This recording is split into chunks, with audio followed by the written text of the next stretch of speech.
Hello, everybody. It's Louise Eddington, the Cosmic Owl of Cosmic Owl Astrology. And I've been meaning to do this video for so long, but I've been onboarding a new virtual assistant, and that's taking a lot more out of my time than I thought it would, but it'll be great when we get her up and running. And I've been also busy working on creating a plan for something I'm going to be offering later in the year that is free. And so watch this space for that. But in the meantime, please subscribe to my channel, give me a thumbs up, leave me a comment. And if you're one of those sad people that feels like they need to, excuse my dog, to give a thumbs down, I give you a big hug. I don't know what makes people do that. It's kind of weird. If you don't like my content, move on. That's simple as that. And if you do, I love you and thank you for all the support that you give me. And I love your comments and I love your thumbs up and I love your views. So thank you very much for all my lovely subscribers. All right, so this video is actually about Mercury's journey through the sign of Leo. And I am a little bit late because Mercury actually entered the sign of Leo on July the 2nd, right after making a trine to Neptune, who was stationed retrograde right at that point.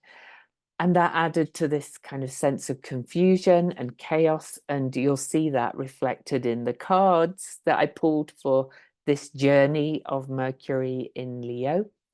And so things have been a bit chaotic. So, but a lot of changes happening. And Mercury is the messenger who moves between worlds. He's also the trickster. Mercury, as he entered the sign of, or they, he's a very non-binary character. As they entered Leo, had moved way beyond the sun and was emerged as evening star after the journey behind the sun. And he was moving pretty fast at that point. Let's have a look. Yep, fast, but heading towards a retrograde. So Mercury will whiz through Leo, go into Virgo, stall at 4 degrees Virgo, and go back into Leo, which is why I wanted to make this video, really. So immediately when Mercury moved into the sign of Leo, Mercury opposed Pluto, and that kind of took a deep dive into the shadow of that Aquarian energy, which is very people oriented. So this is the sign of the king, really, and this is the sign of humanity, as it will. And so we're having a good look, and it's in the news about people, how the leaders, if you like, want to control humanity. But at a personal level, this is about you thinking about how you are heart-led and how you lead into being for the people, to put it mildly. Then Mercury was conjunct Vesta, the inner flame of sacred devotion and commitment, bringing, so Leo rules the heart. Okay, it's the sun sign, the heart of everything, and also kind of the blood and all that kind of fun and joy and playfulness is Leo as well, but also where we can be a bit bombastic and things. But there's Vesta going, go within into your inner flame and really get focused. So that did help focus. So that was Mercury conjunct Vesta just a couple of days ago as I record this on July the 8th or 9th, wherever we are. Anyway, I am just going to tell you what the aspects are, and then we're going to talk more about the retrograde. So, July the 6th, Mercury was conjunct Vesta. And then Mercury today, July the 8th, is sextile to Jupiter in Mercury's sign Gemini. And the big ideas start to come and we start to talk about them. This is fire and air. This is getting inspired with creative ideas, big ideas. And so that is really kind of, helping to move us along after a bit of a rough start, really, with that trine to Neptune. Even though that was very intuitive, it did bring muddle brain. Anyway, also on the 8th, Mercury is trine the North Node and sextile to the South Node, pushing us towards what we are creating and this really newly reborn sense of selfness. And then Mercury goes a little bit quiet. I'm not going to, do the minor aspects. I'm just whizzing through my list of aspects here. So Mercury, Mercury, Mercury, quiet, quiet, quiet. We're up to July the 13th. Mercury, Mercury, Mercury, that's quincunxes. On July the 15th, Mercury will square Pallas Athena. So she is kind of the problem solver and creative intelligence, goddess of wisdom. And she will still be at her station degree in the sign of Scorpio. So there'll be a lot of kind of thinking and planning, but also a big push to work on all these buried treasures that you're building, that Pallas Athena has been digging up in the sign of Scorpio, around dealing with manipulations and lack of empowerment and so on, and to create a strategy and a plan to move forward. And that's on the 15th. And then, in fact, let me stop the share because you don't need to see the chart while I talk about this, because I know it kind of fries some people's brains. You can look at the pretty pictures behind me, or you can look at this cute new dress that I just bought. I'm in love with the site ThreadUp. I'm buying all these thrifting items that are in great shape. On July the 18th, Mercury has already moved all the way to 23 degrees Leo and trines Chiron in Aries. So that gives us another kind of supportive push to do this kind of rebirth, kind of phoenix energy, with Chiron unlocking that key to selfness and having us starting our whatever we're creating in the future. So then Mercury, where is Mercury? Trine to Eris on July the 20th will shake things up a little bit. And so, Mercury, Eris is a truth teller who likes to upset the apple cart a bit and pull down the facades and so on and so forth. And meantime, Mercury and Uranus are meeting in the sign of Gemini, which is also a bit of a shake-up as well. And shake-ups can be good or bad. So don't necessarily think this is going to be bad, all right? There was one thing about the Mercury aspect to Eris, though, is that Eris is actually stationing retrograde at the point that Mercury aspects Eris. And so Eris is going, I'm going to reveal some more around artifice and around unfairness and so forth. And the news is going to be quite interesting then, especially because on July the 21st, when Eris stations retrograde, Mercury squares Uranus in Taurus as well. So that's a bit of a day where there's going to be some surprises and shocks and shakeups, but also some light bulb moments and ahas and ideas flowing. So, everything has its shine and shadow. I'm not one to put, you could read the thing about Uranus as well is that it's expect the unexpected. So, it could be like this real light bulb moment of, aha, this is a big idea. But it could also be a bit of a surprise that comes from something else and something that shocks you or surprises you. But that can also lead to new ideas. So Mercury, already really trotting along, moves into the sign of Virgo on July the 25th. And so I am actually going to now get the chart back up.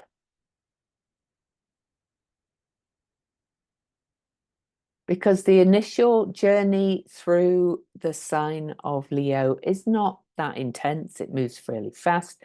Mercury does enter the shadow degrees of the retrograde, meaning that the degrees that he will be retrograde over when he reaches 21 degrees Leo, but he's moving really fast again.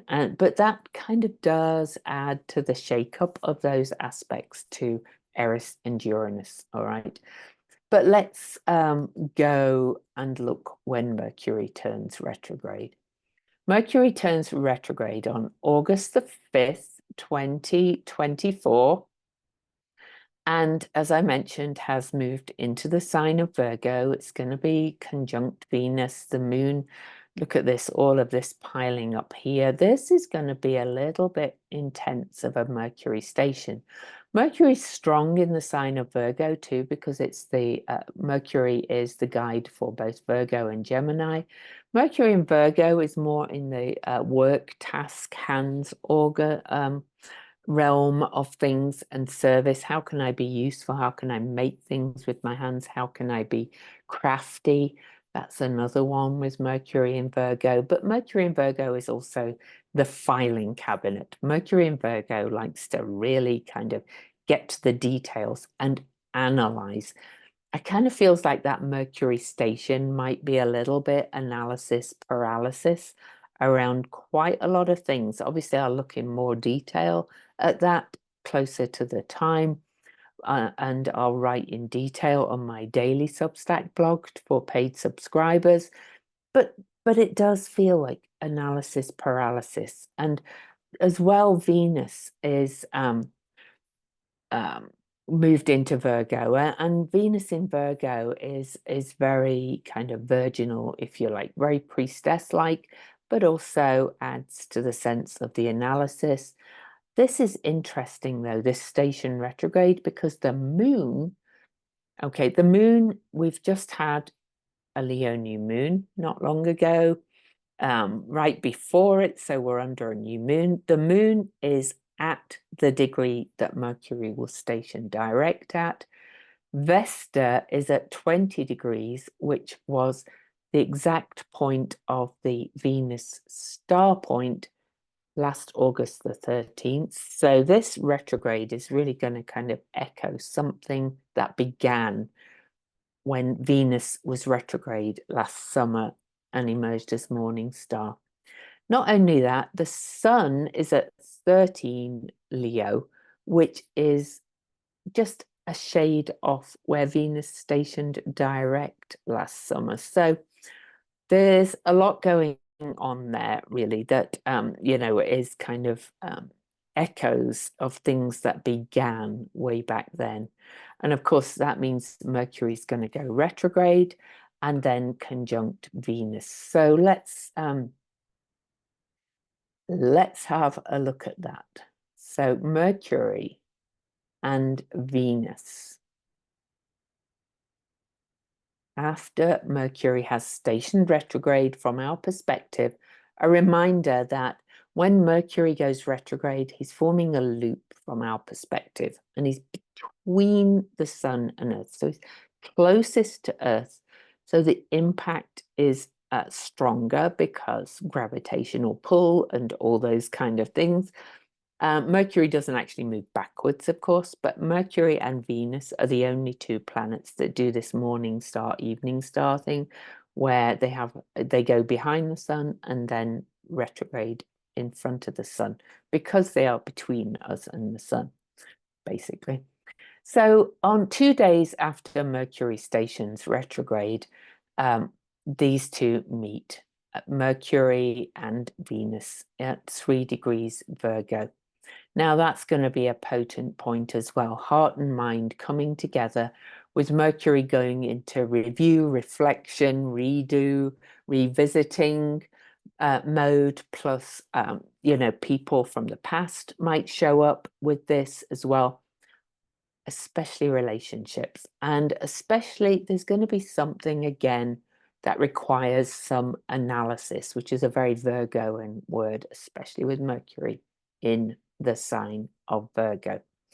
So that's just 2 days after Mercury stations retrograde. And bear with me. Why? Oh, excuse me. I keep losing this soft. You can tell, by the way, things are starting to get a bit chaotic and interesting, shall we say? Why is that not working? Oh, there we go. Now it's going to this to August the 7th. It was bringing up a listing from May. Weird. Anyway, so we've got Mercury conjunct Venus on August the 7th. Now then, let's move forward. Mercury is starting to pick up speed. Mercury's only ever retrograde for about 3 weeks. Mercury goes retrograde 3 or 4 times a year. 2024, all the retrogrades are primarily in fire signs, by the way. So it's a fire elemental Mercury year.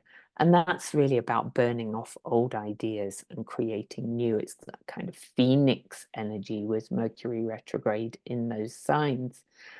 So after the conjunction with Venus, Mercury makes no more major aspects and then moves back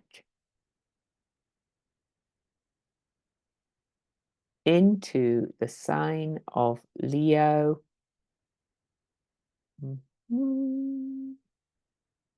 Oh, missed that completely.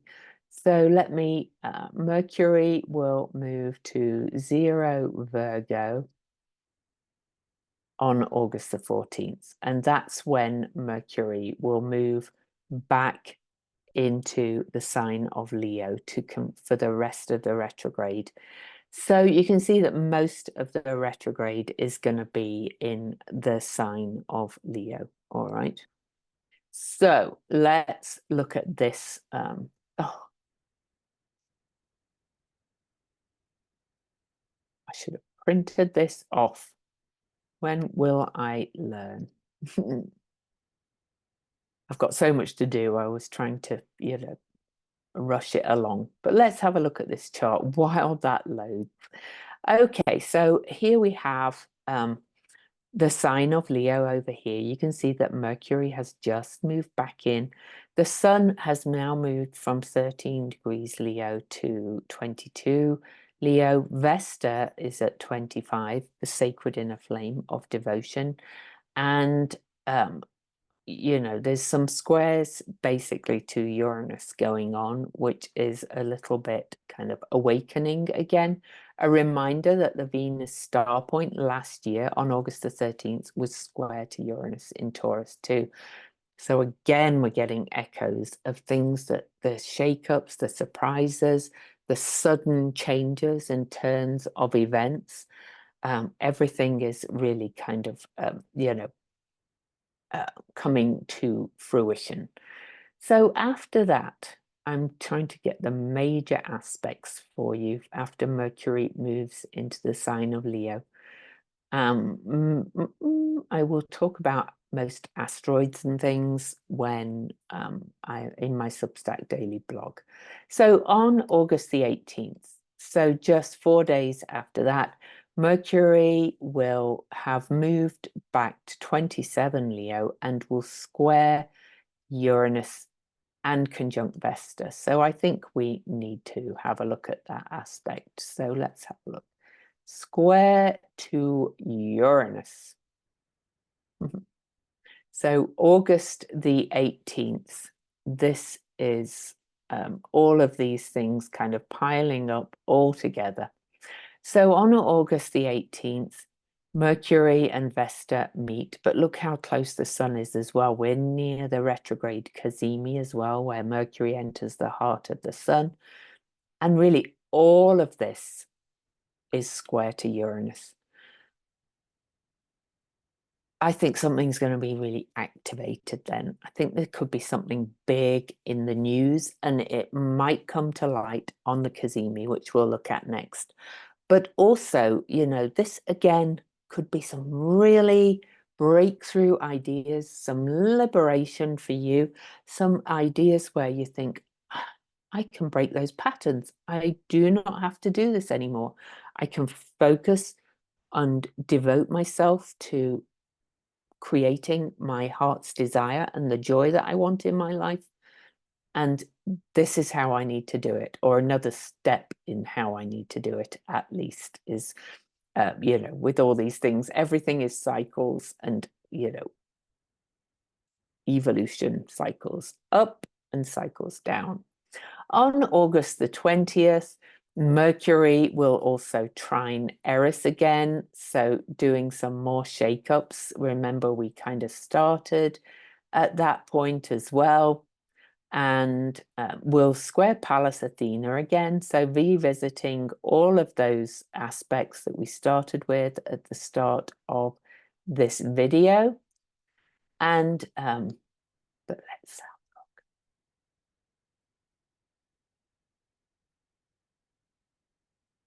on later on August the 18th, after right on the square to Uranus, really. It's, this is all really happening together. We get the Kazimi. And, this is like Mercury is right between us and the sun. This is the midpoint of the retrograde, but this is a moment of dazzling clarity. So, we looked at the Mercury square to Uranus, and you can see that this is really all happening together. It's all happening in trine to the truth teller and stirrer of shit, Eris, real shakeups and things.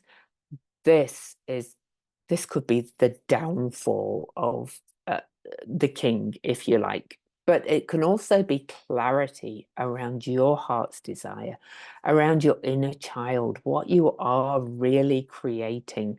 There's some powerful other aspects that day as well. I will mention them, but Mars and Jupiter have just met. Venus is at 17 degrees, opposing retrograde Saturn in Pisces. These are immutable signs. This is a big change as well as the sudden changes of Uranus and changes of direction. That's going to be a really interesting day, to be quite honest, August the 18th. It's also right before what's been described by Steve Judd, amongst other astrologers, as kind of the most challenging, shall we say, full moon of the year. So when moon has moved a few more degrees and opposes the sun. So let's have a look at that. I'll be doing the full moon video, of course, as well, closer to that time. But that's just right after the Cazimi. So whatever is revealed then, these two are not Cazimi anymore, but Mercury's still conjunct the sun. The moon is opposing, Vesta is conjunct the sun. On another note, I talk about her as your inner flame of commitment and devotion. That's what she is for you. She's also the heart of the state. So I don't want to get too much into the weeds of politics, but this day is just a day to watch. Well, the 18th, 19th with the Cazimi. I think it could be whatever becomes very dazzlingly clear when Mercury is in the heart of the sun on the 18th in the sun sign Leo, in the sign of royalty, rulership, leaders, whether they're benevolent or not. And it can go both ways. Again, we'll look at the cards, but there is evidence that maybe somebody else could or somebody could reveal themselves as a really good-hearted leader, because the leader does not always have to kind of be the bombastic shadow side of Leo leader, but this could really be kind of a very interesting day to watch. In mundane astrology, the moon is the people, and it's in the sign of Aquarius, the sign of humanity, the people, and future hopes and wishes as well, opposing all of this. And then we also have Mars and Jupiter, as I mentioned, square to Venus in Virgo, with Hecate there, the way shower, in the sign of the priestess, or service, or meaningful work, and Saturn, and also Nessus, revealer of abuses of power. And this is in mutable signs, so big changes. Also, another one I've just spotted is another T-square. The nodes have moved back to 7 degrees, and they are square to Ceres, how we nurture our needs, met and unmet.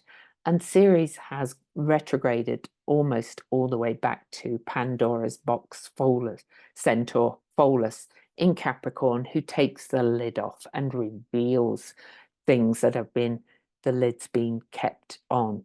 This is just astounding energy, to be quite honest. Uranus is still square to this configuration, radical change.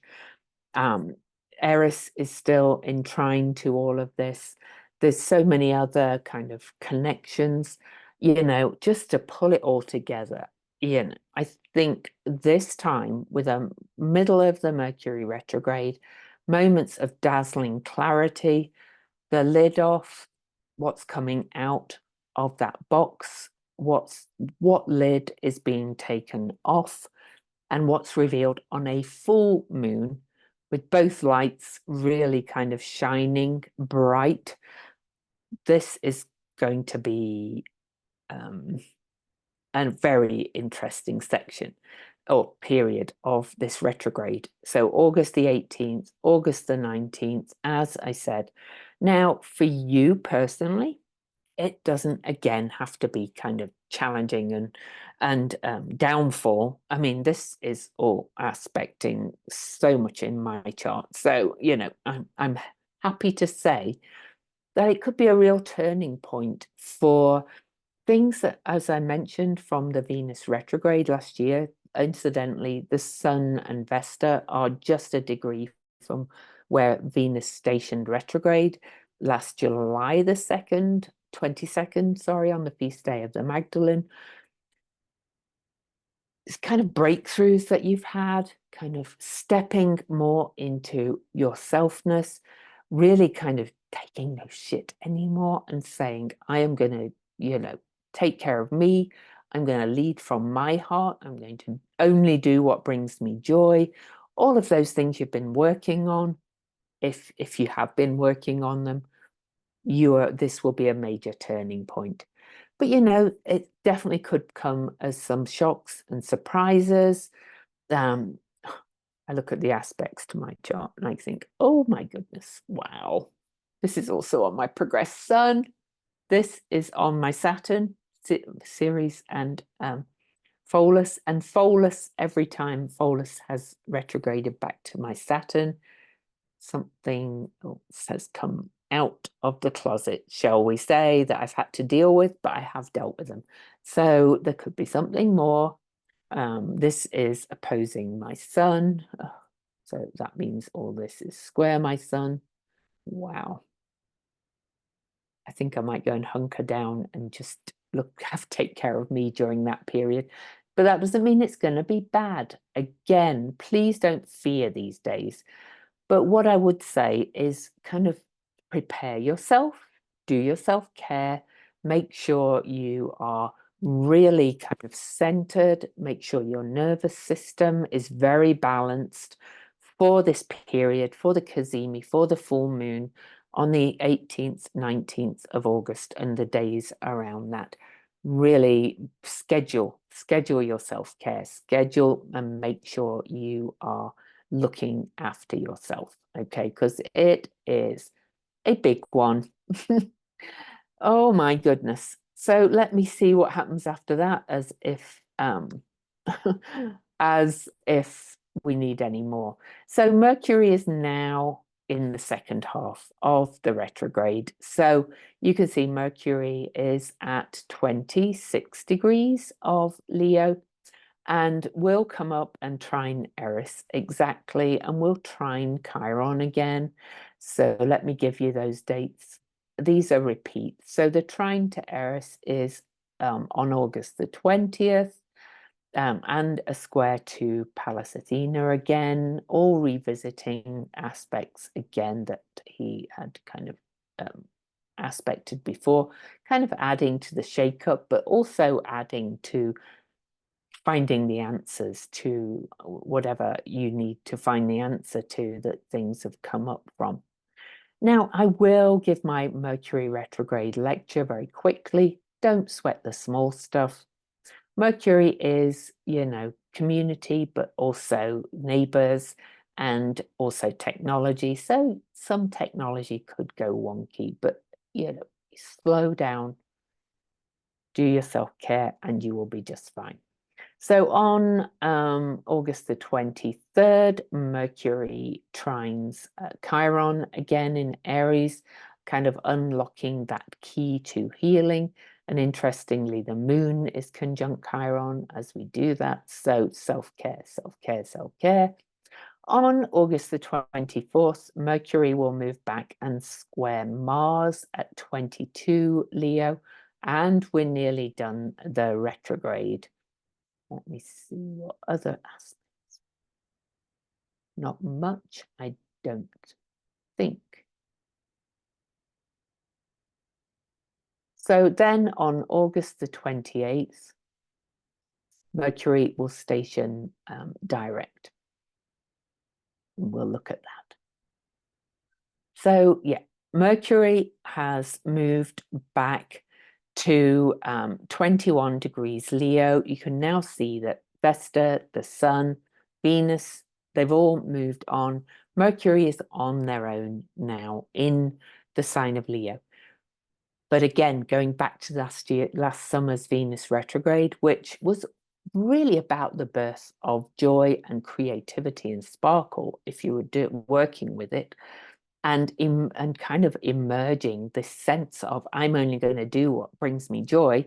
Mercury, the Venus star point on August the 13th was at 20 Leo in square to Uranus. Uranus has moved on by now, but you will kind of come back to that point and have a think about, am I choosing to operate from joy? As my friend Nora Herold says, she is a magical channeler, but her phrase really is operate from joy. So the 21-degree Leo mark, I'm not going to go through the post-shadow period, but let me read a couple of the symbols for that station direct degree, and then I'll show you the cards. I pulled 3 for the journey of Mercury through Leo. So the Omega symbol by John Sandbach is a giant temple with many layers. And he says of this whole degree, really, that this is about recognizing design beneath disorder. We are definitely in chaos. All those aspects to Uranus, Eris, Chiron, everything will make this feel quite chaotic. That's why you have to balance your nervous system so that you can recognize the design beneath disorder. He also says this is about alchemy and transformation, and Mercury is an alchemist in many ways and is a transformer. So it could be about transforming how you work, transforming your ideas, transforming your thinking. But the Chandra symbol for this degree is an alligator swims slowly through a swamp. He says, you shall be yourself and be free in your own natural territory. And even if and when you find yourself in other territories, you have a way of making the world yours through the force of your intent and your refusal to play the role of alien or outcast. There's an ease here of navigation through the world and an assurance that you belong and are empowered. Okay. So just when I talk about calming the nervous system, I said Leo rules the heart.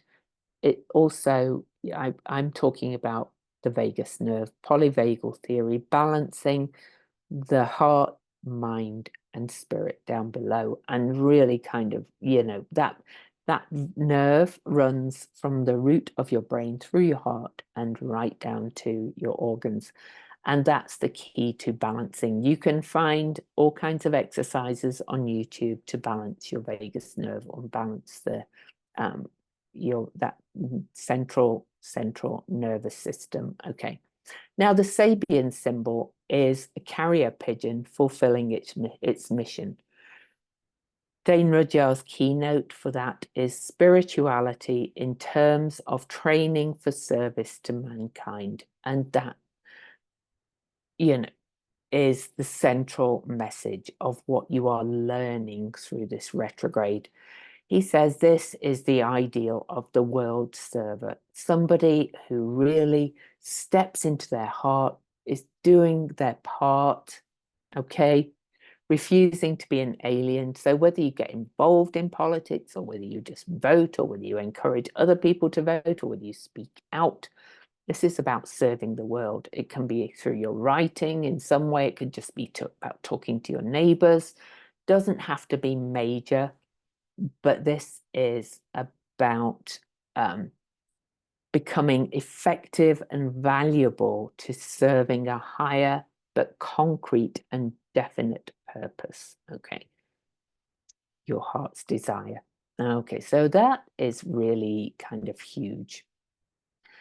It's going to be a big one. And, I talked about the other aspects to me with that the day around 18th and 19th. These two are still on my Saturn.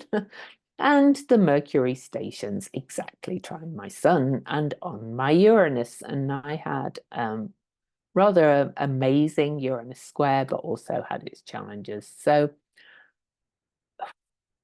oh boy, it's going to be big for me. So I'm going to be doing my self-care.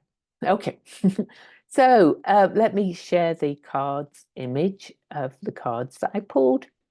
So the card I pulled first of all, really for the beginning of the retrograde, what this is gonna bring is the Tower. And everybody, it's kind of one of the most, everybody goes, oh no, the Tower, the Death card being the other one. But in a way, the Tower card can be more challenging. But the Tower is often destructuring and restructuring. And really, that's what retrogrades are all about: revisiting, restructuring, rethinking, all those words. But the meaning of the Tower card is that change is thrust upon us, really. The rug can feel like it's pulled from under our feet. Our beliefs and ideas and thoughts are challenged and questioned. But it can also bring new awarenesses and perspectives, and feels like a shift in the matrix, shifting timelines. I don't know how often I've used the word timeline about things that have come up in my world lately. I was like, really, this is a weird timeline. Structures and foundations falling apart. It may feel a little bit like things are collapsing, but also being unsure of who you are amidst that chaos of change. So, it's not the easiest retrograde, to be quite honest. Do your self-care. Let me give you the affirmation for that card. In chaos, I walk towards the brightest light. Okay. So the next card is the King of Pentacles. Now, I kind of pulled this for around that Cazimi time and that full moon. So, remember that how you respond to these energies is what counts. So the affirmation for this is, I dream my limitless potential into existence with steady desire and love. So this is a lovely card, the King of Pentacles. This means material abundance, personal growth, patience and determination, a confident and warm leader, expansion, and a time to level up. And, you know, as I mentioned, we could see that coming from somebody in leadership stepping up into that. Or we see the abundance in a leader or something like that. So anyway, that's a nice card. And then where is this all going? We got, look at this at the end. Remember at the start, it was, you know, the affirmation said, walk towards the light. Well, really, that's within you. So the affirmation for the sun is, in wholeness, I shine like the sun and I am happy. And the light seer, the light seer's words for this card. This is the Light Seer's Tarot, by the way, in case I forgot to say. I'm sorry about that. I may have done. It's actually available for purchase from Amazon in my Amazon store. There's always a link for card decks and things that I like and recommend in my Amazon store. But this card means success, fulfillment, exuberant creativity, positivity, love, manifesting dreams, inner beauty. It's a yes card, it's self-actualization and a ton of happiness. That's what we have at the end of that Mercury retrograde. That's what we have to come if we step into our heart and do that self-care and that self-love, those self-love activities through that bit of chaos that could come through the Mercury retrograde. All right, so remember, the tower, chaos is thrust upon us at first. It will feel a little bit like, oh, and in a way, because this recording was about the whole of Mercury's time in Leo, this could have been that chaos with that trying to station Neptune at the start that brought confusion. We don't know what's going on in the world. We don't know, you know, who's going to be running for president in the US, things like that. It's always about focusing within, okay, in the midst of chaos and pointing towards the light, your heart's desire. But then if you do all that, look at these cards. Beautiful, beautiful, beautiful. You'll be fine. But I'm not going to lie, it could be a little bit challenging. And so I'm going to go onto my calendar while I wait for this video to be ready to be uploaded and schedule my self-care. So on that note, don't forget to give me a thumbs up. I always do self-care, but I'm going to schedule it because when it's chaotic, things can get put by the wayside. All right. So give me a thumbs up, leave me a comment, and I give you a big hug if you feel like you have to give me a thumbs down. There's a couple of people who always do it, and I don't know who they are, but that doesn't matter. I send them love. Anyway, look after yourself, all of you. And there's the goddess Hecate in the background of my picture. She, incidentally, as all this is happening, Hecate, the way shower, is traveling with Venus Persephone, and Hecate is the Ceres companion who helped find Persephone and reunite Ceres and Persephone, which is really kind of our innocent self and our motherly self, or aspects of the goddess. Anyway, love you. I'm going on again, and I will see you next time.